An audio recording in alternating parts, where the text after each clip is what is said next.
উম্মুল মুমিনিন, আপনি আমাকে আমাদের নবী পাক সাল্লাল্লাহু আলাইহি ওয়াসাল্লামের আখলাক সম্পর্কে একটু বলেন। তিনি বললেন, আলাস্তা তাকরাউল কোরআন, তুমি কোরআন তিলাওয়াত করো না? হ্যাঁ করি। কানা খুলুকুহুল কোরআন, এক শব্দ আমার কাছে শোনো, নবী করিম সাল্লাল্লাহু আলাইহি ওয়াসাল্লামের আখলাক, তার চরিত্র, তার সিরত ছিল কোরআনে পাক।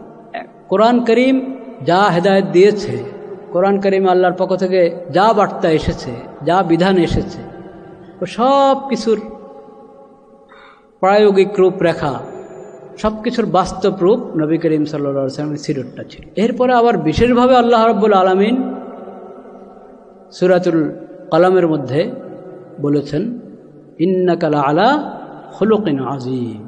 এরপর নবী করিম সাল্লাল্লাহু আলাইহি ওয়াসাল্লামের সিরতের বৈশিষ্ট্য, সিরতের পূর্ণাঙ্গতা, এই সিরতের পবিত্রতা বিষয় আর কিছু বলার থাকে না।